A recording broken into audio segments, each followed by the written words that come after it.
In today's video, you are going to learn how to overcome that sensation of feeling like you're falling backwards.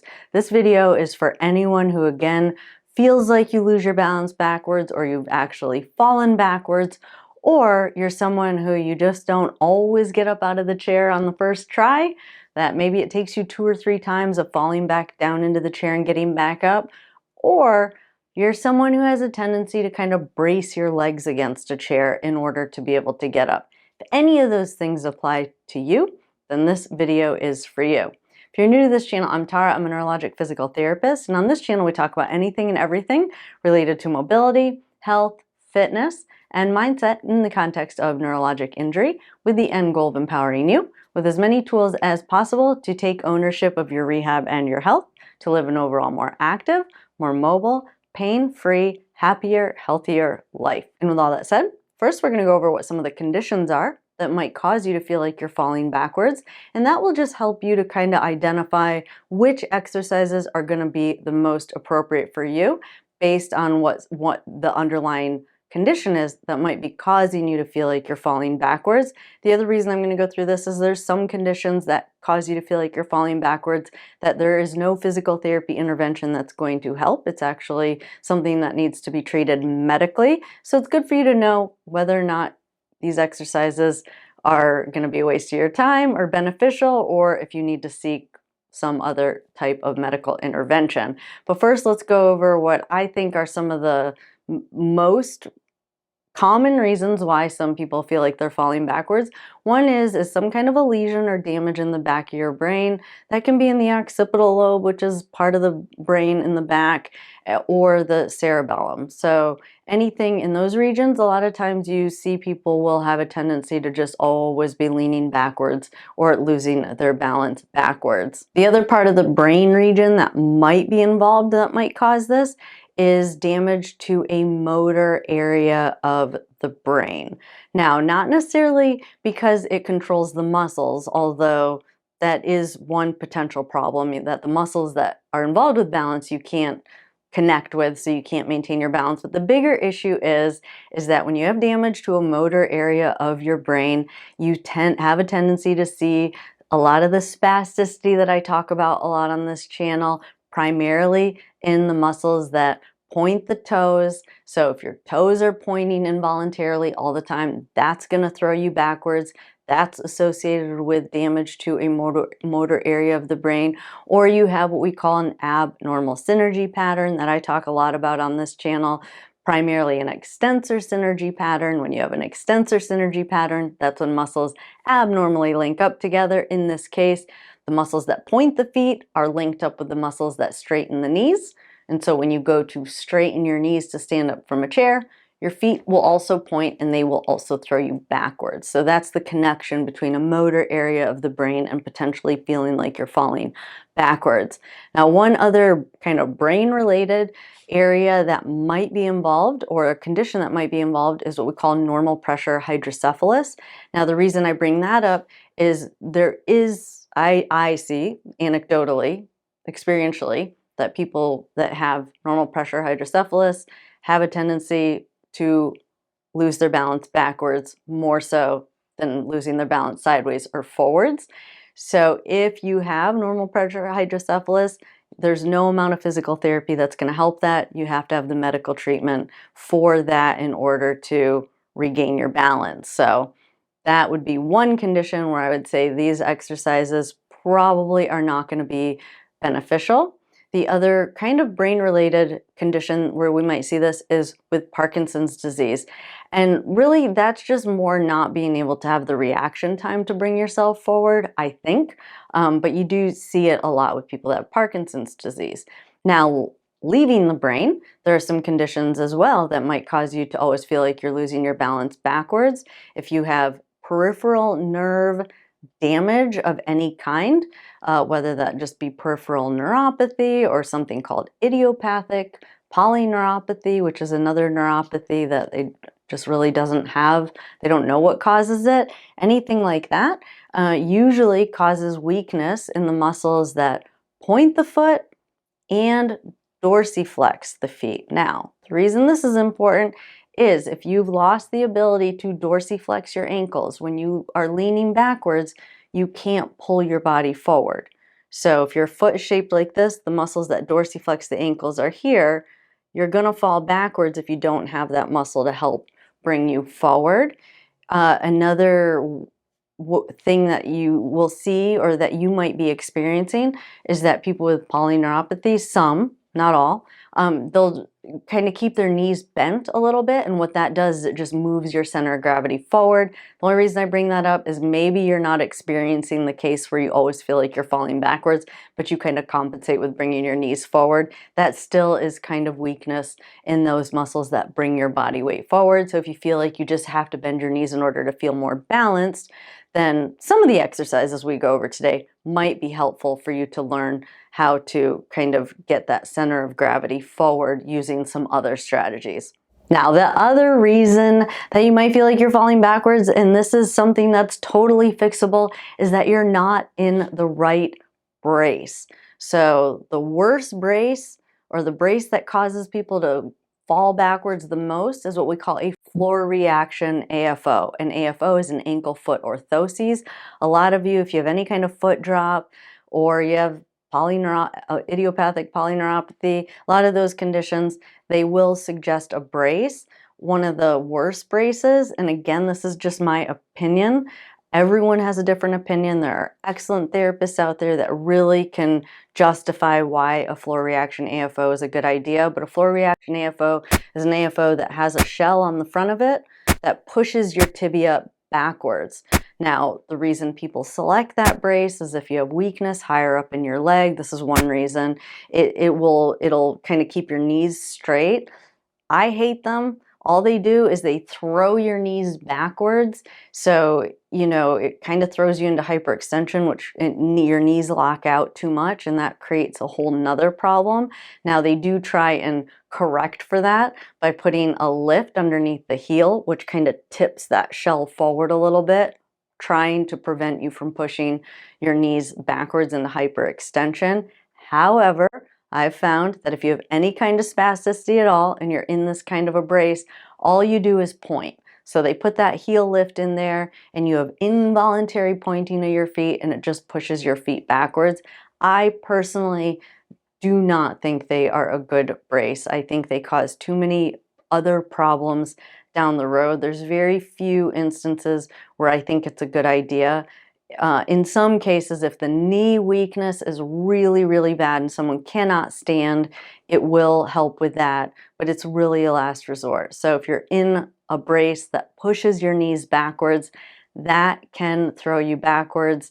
If they put a heel lift in it to try and tip you forward, I don't think that's the best setup. Now, I've talked about this a ton before. I do think the best setup is an articulated AFO where the orthotist can adjust kind of where that ankle bends at. And it's just a better setup because they can push you back a little bit, but they don't have to push you back into hyperextension. They just have more ability to adjust a custom articulated AFO. They can put something on it called a plantar flexion stop. So that'll stop you from going backwards.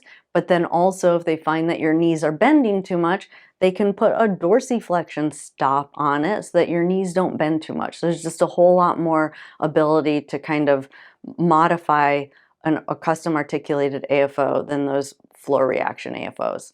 So that would be another area, an inappropriate brace that might cause you to always feel like you're losing your balance backwards. That's an easy fix. Just get in with your orthotist and your physical therapist to talk about maybe some other types of bracing that might still be able to pull your feet up so that you don't trip over your feet, but not throw you backwards. Now, along those same lines, there are some equipment or furniture that you guys might have around your house that have also created this tendency for you to fall backwards. One is a lift chair. I think they should be removed from the market. If you want my personal opinion, those are the chairs that actually lift you up into a standing position. I hate them. I don't think there's any good reason for those chairs. I can tell someone has a lift chair at home the first time they stand up before I even ask them to do anything. It is that obvious. I think, I don't really know for sure, but my speculation is because you almost have to lean back into that chair for it to push you forward, you just learn how to just always kind of push your weight backwards a little bit. So I think lift chairs will create that inability for you to be able to lean forward to get up out of a chair. The other one is if you use grab bars all the time. Now, grab bars are necessary to maintain your balance. I think people should try and use them as little as possible when it comes to standing up. Once you start learning how to pull your body weight forward, you lose the ability to use the muscles in your body to bring your body weight forward. So yes, grab bars are nice, but just know your body's going to adapt to your whatever your activities are. So use them for safety, but don't use them too much. I say this a lot on here. Get as much support as you need, but not too much with things. Get as much help as you need, but not too much. You have to kind of always find that balance. And then the last thing that I want to talk about is fear of falling, or if you are someone who has fallen forward. So if you're someone that's fallen forward or you fear falling forward, you will have a tendency to just always lean back. And that again usually manifests with you falling back down into a chair. When you try and stand up, like you don't get up on the first attempt, or you just are always back on your heels. So typically, if someone has nothing else going on, they have no neurologic condition, and they're just always back on their heels, usually they will tell me if I ask that they have fallen forward before. And so that's just a compensatory strategy to make sure that you don't fall forward again. So if you have a history of falling forward, it could just be a compensatory habit that you learned in order to not fall forward again. So those are all of the conditions or situations or circumstances that might lead to this problem of you always feeling like you're falling backwards. So there's a few areas that we need to address with the exercises. One, we need to stretch the ankles so that you have the range of motion to get your body forward. And then of course, we need to go through a series of exercises to relearn how to shift your body weight forward. So if you feel like you're falling backwards, it means your center of gravity is probably behind your feet. So we need to learn how to shift using the muscles in your body, not a bar to pull on, but to shift your body weight forward. So we're going to go through that. So definitely pay attention to those exercises if you're someone that uses a lot of grab bars. And then of course we're going to go through again, and I've done this before in other videos, proper mechanics to stand up from a chair. So that's going to be critical for any of you who feel like you don't get up out of the chair on the first attempt, or it takes you 2 or 3 times to rock up to get your center of gravity far enough forward to get up from a chair, which a lot of times does carry over into standing, where you just always feel like you're back on your heels and standing as well. So that's going to be kind of like the last section that we're going to go over. So stretches, movement retraining, and sit to stand mechanics are going to be covered in this video. Now let's go ahead and dive into the exercises. So again, this is going to be a review for some of you, but it's really combining like 3 videos into one. So a couple of spasticity, ankle spasticity videos and a sit to stand video. So the first one you're going to do is you're just going to learn how to be able to stand with your ankles not pointed. So I like to use the wedge for that, and you're just going to stand having those ankles flexed without falling backwards. Okay, so you're overly dorsiflexing those ankles and trying to keep those knees extended. If you can stand without your brace on, and you're someone that has like a solid AFO, or what I talked about earlier, floor reaction AFO, I recommend standing without your brace on. If you know your foot's going to roll immediately, then don't do it. Okay, but the goal is that you're just trying to get comfortable. Now, if your foot's rolling, then you're losing the benefit of this exercise. You just want to get comfortable having your ankles flexed and having your knees locked out. Now, if you have hemiparesis, I recommend you just put the one foot on it and try and keep your weight over that foot. Putting the other foot uninvolved, leg out in front. You're just having to dorsiflex that ankle a little bit more in the back. This is the involved ankle.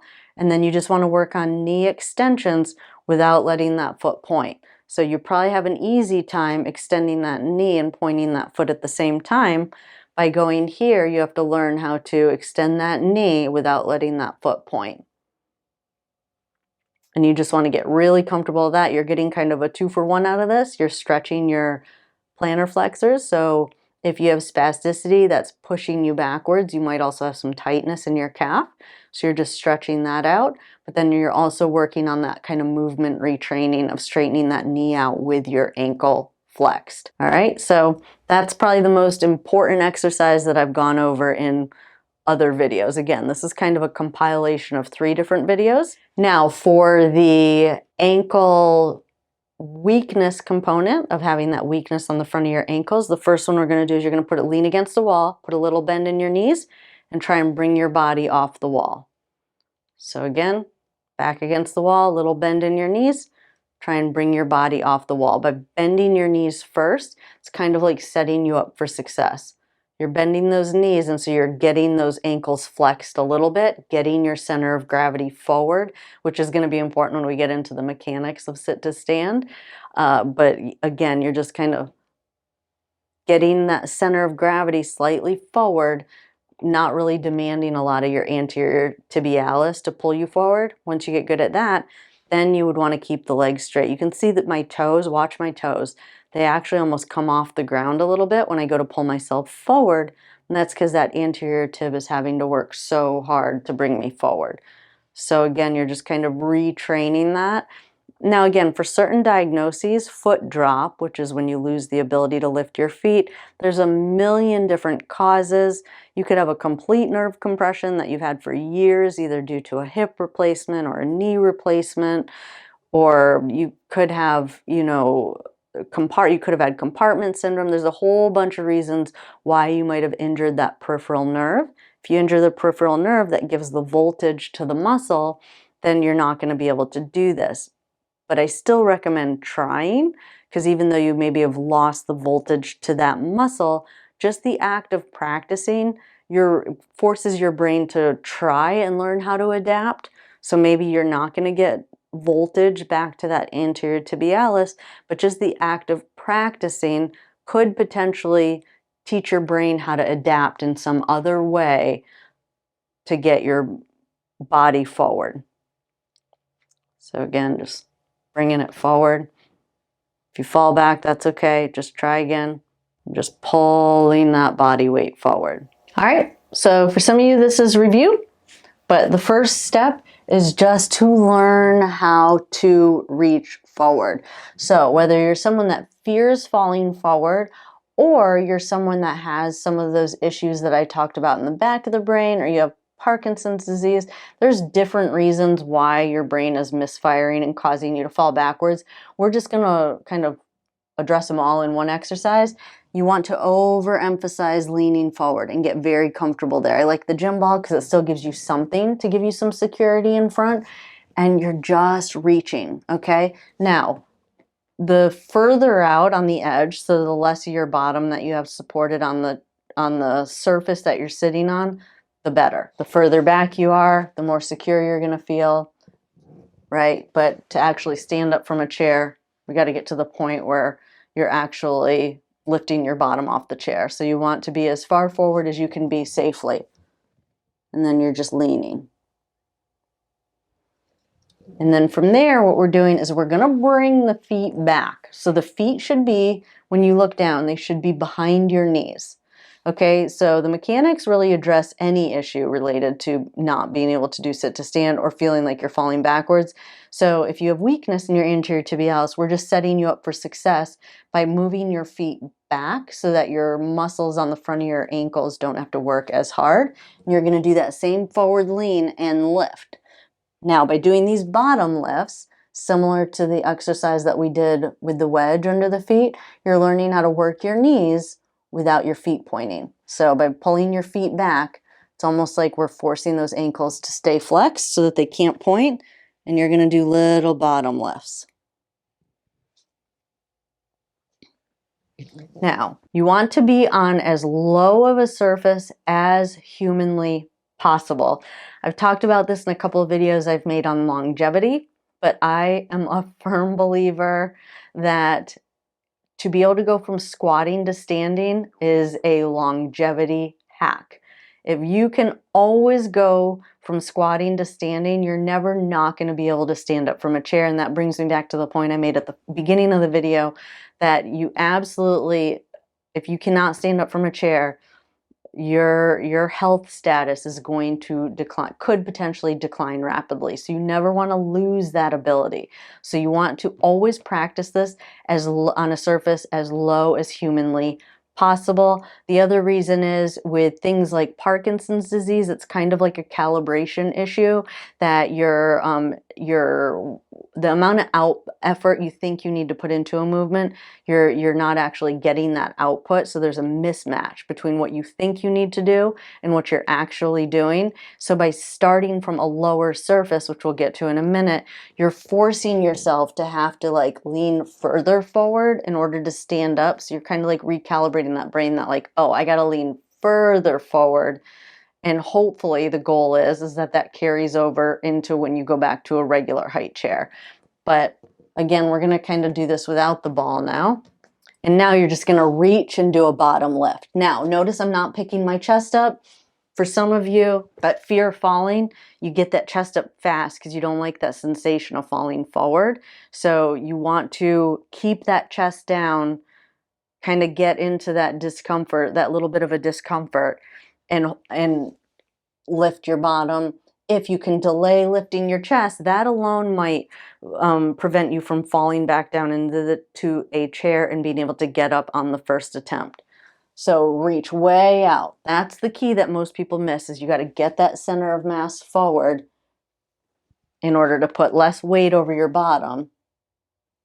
So we're just doing bottom lifts. You should be able to do this and hold this position. If you can't, again, not to scare anyone, but you're on a slippery slope to not being able to stand up from a chair. So I would say you should be able to do a bottom lift, keeping your chest down, and hold that position for a couple of seconds before you sit down. You should be in complete control. All right, so those are all kind of strategies to learn how to get that forward weight shift or lean forward.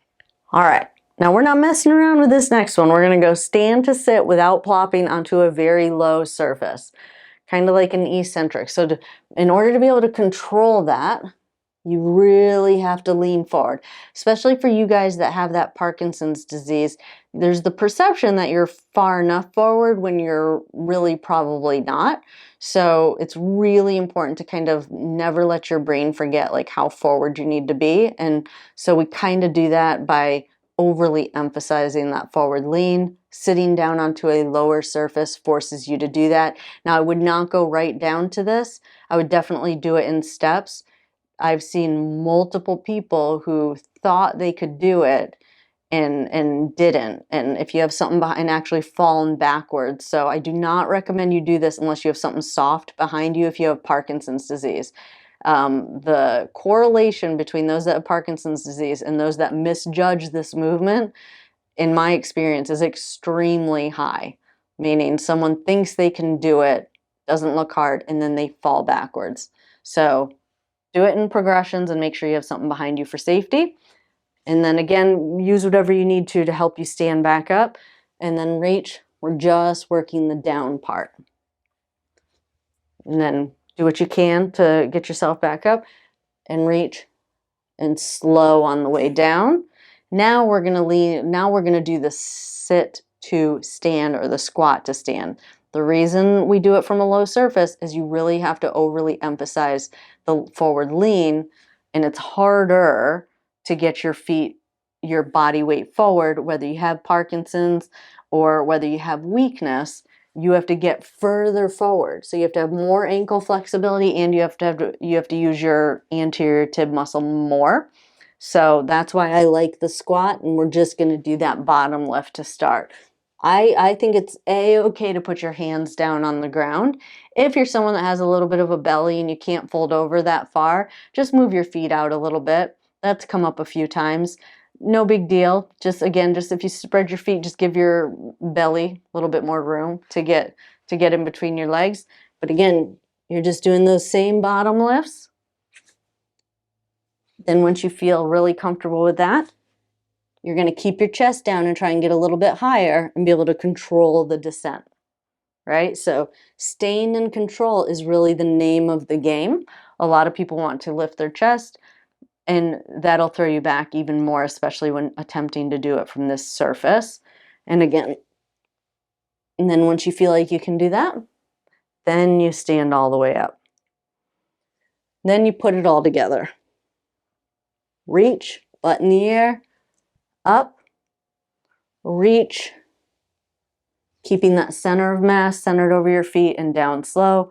Reach, getting your center of mass over your feet, butt in the air, and up, reach, and down slow. And then that is it for this video. I know it's a review for a lot of you, but I do still get this question quite a bit, is why do I feel like I'm always falling backwards? So hopefully this was helpful for those of you that are new, and hopefully it was a good refresher for those of you that have been around for a while, a little bit more of a condensed version so you don't have to go back and listen to me talk through a 30-minute video on sit to stand. So give it a try. Let me know how it goes. Definitely leave comments, especially for those of you that have been around for a while. You are so helpful to people that are newer to this community and giving your suggestions. So keep those coming. Leave them in the comments below. If you want to get your specific questions answered and you want to go a little bit deeper, don't forget we do have a gold membership program that gives you access to our monthly lives. It also gives you access to our growing library of neuro-specific exercises. Link to join that membership is also in the description below. I enjoyed spending time with you all today, and I'll see you in the next video. Have a good day.